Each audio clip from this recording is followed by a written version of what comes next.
Alex Pereira today is a name that makes even the toughest UFC fighters uneasy.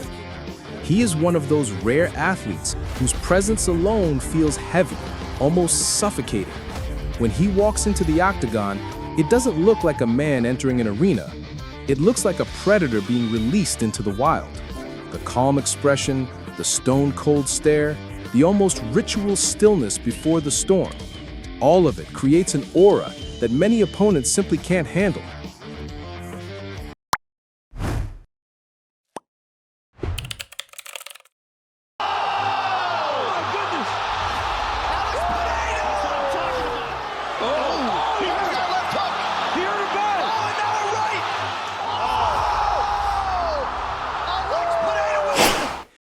He was born in a poor district of Sao Paulo, Brazil. And when we say poor, we're not talking about just struggling to make ends meet. He grew up in a real favela, a place where children often trade their innocence for survival, where violence and temptation fill the streets. It was an environment that either broke you completely or hardened you into steel. Pereira's family lived modestly, and Alex realized early on that no one was going to hand him a future. Like many kids in his neighborhood, he turned to alcohol far too young. By the age of 12 or 13, he was already drinking. For him, alcohol was not about celebration. It was an escape, a way to dull the emptiness, to forget the suffocating reality of poverty. But as with so many who go down that road, the habit grew. By the time he was 15, he was drinking heavily, his life already on a dangerous slope. Friends around him were getting lost to violence, to addiction, to prison. There was nothing glamorous about this lifestyle, just a cycle that chewed up young men and spat them out broken. Near his neighborhood, a small kickboxing gym opened. It wasn't anything fancy, no bright lights, no cameras, no fame, just a space with mats, bags, and discipline. At first, Alex didn't walk in with dreams of becoming a champion. He walked in because he wanted a way out of drinking, a way to redirect the chaos. The gym became his sanctuary, the place where sweat replaced alcohol, where focus replaced despair. Later in life, he would say bluntly, "That gym saved my life." But here's the thing, he started late, very late. Pereira didn't put on gloves until he was 21 years old. In combat sports, that's almost a death sentence. By 21, most champions already have a decade of training behind them. They have muscle memory, experience, habits built since childhood. Pereira was starting from scratch. But what he lacked in years, he made up for with obsession. He wasn't just training to fight, he was training to survive. And soon people noticed. His frame was unusual for kickboxing. 6'4", long reach, a towering presence even in gyms filled with fighters. He was awkward at first, but then something began to click. His punches carried weight, his timing sharpened, and above all, his left hook became a weapon of legend. When Pereira threw that hook, it carried not just muscle, but years of bottled rage, years of struggle. He fought his way through the kickboxing ranks, and the world quickly learned his name. This wasn't a man playing a sport. This was someone who entered the ring with a hunger that couldn't be coached. And then came the fights that changed everything. His encounters with Israel Adesanya. Before they ever met in the UFC, Pereira had already beaten Adesanya twice in kickboxing. And he didn't just edge him out. He proved that he could solve the puzzle of one of the slickest strikers in the world. Their second fight ended with Pereira landing a crushing knockout. That finish went viral across combat sports. Suddenly, Pereira wasn't just another big puncher. He was the man who stopped Adesanya cold.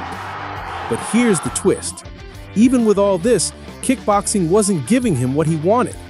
No matter how many belts he won, the sport didn't bring the fame, the money, or the recognition he felt he had earned. Kickboxing was respected, sure, but it was small compared to MMA. And so, with all the risks that came with starting something new, Alex made the jump. At over 30 years old, when most fighters begin thinking of retirement, Pereira was starting fresh. Stepping into mixed martial arts meant stepping into a completely different game. It wasn't enough to have a killer left hook. He would have to learn wrestling. Hendo's gas from carrying Cormier for so long. My goodness indeed. He's gonna take Grappling. It's all over. It is all over.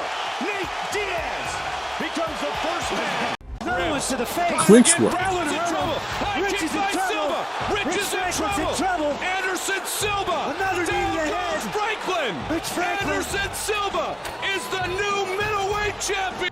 He would be thrown into a pool of fighters who had been grinding in MMA gyms since childhood. Experts doubted him. Critics wrote him off. But Pereira never cared about doubt. He had already beaten bigger demons than critics. When Pereira finally made his UFC debut in 2021, there was electricity in the air. Everyone knew the backstory. The man who knocked out Adesanya in kickboxing was stepping into MMA. But still, the question hung in the air. Could he really do it here? Could a man in his mid-30s with limited grappling really survive in the Shark Tank of the UFC? He answered quickly. In his first fight, he delivered a flying knee knockout against Andreas Michailidis. It wasn't just a win, it was a statement. A towering striker from Brazil had arrived, and he wasn't here to blend in. He was here to take over. From there, his rise was fast, almost unnervingly fast. He didn't waste years climbing the rankings. Every fight he had was a test, and every time he passed, the hype grew louder. People weren't just talking about his skills, they were talking about his aura. That calm, almost expressionless look before he engaged. That sense that at any moment, the fight could end with a single left hook. But everyone knew what the UFC was building toward. The trilogy that wasn't really a trilogy. Pereira versus Adesanya, this time in MMA. Adesanya had been the king of the middleweight division, nearly untouchable, his striking dazzling opponents. But Pereira was the ghost from his past, the one man who had put him to sleep. When they finally met in late 2022, the fight lived up to the hype. For much of it, Adesanya looked like he had the edge. He was faster, cleaner, controlling distance. By the time the fifth round started, many thought Adesanya had it in the bag. But Pereira is not like other fighters. He doesn't panic, doesn't break. He waits, like a predator stalking prey. And in that fifth round, he struck. A flurry of brutal punches pinned Adesanya against the cage. The referee had no choice but to step in. Just like that, Alex Pereira was the UFC middleweight champion of the world. It was more than just a victory. It was a vindication. The alcoholic kid from Sao Paulo, the late starter everyone doubted, was now king of the biggest fighting stage on earth. But his story didn't stop there. Pereira decided to move up to light heavyweight, a division full of monsters, where his size would finally look normal. His debut at 205 pounds came against Jan Blachowicz, a seasoned veteran and former champion. Many thought Pereira would struggle with Jan's grappling and size. Instead, Pereira controlled the fight with precision striking and walked away with a win.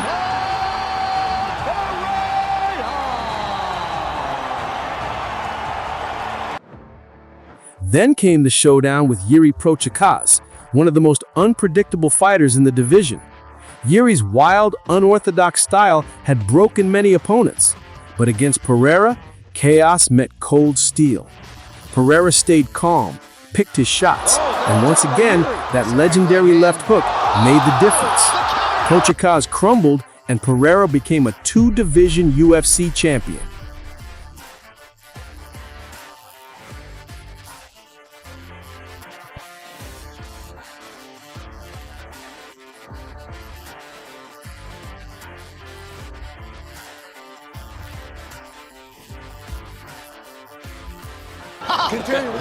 Very few fighters ever hold belts in two weight classes. Even fewer do it as quickly as Pereira did. His run wasn't built on grinding decisions or cautious strategies. It was built on violence, on his ability to shut the lights out with a single shot.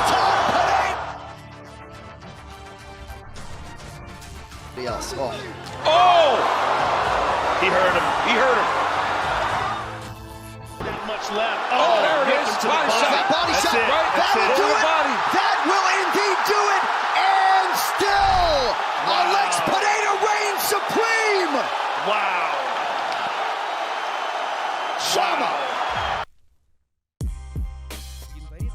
Now, the looming challenge is Magomed Ankalaev, a different type of test. Ankalaev is disciplined, calculated, and has a grappling base that most strikers struggle with. He's patient too, sometimes to a fault. He's not reckless. He doesn't give away free shots. For many, Ankalaev seems like the kind of fighter who could neutralize Pereira. If the fight goes the distance, Ankalaev might have the advantage on points, but Pereira is dangerous until the final second. That's what makes him unique. He's a constant threat.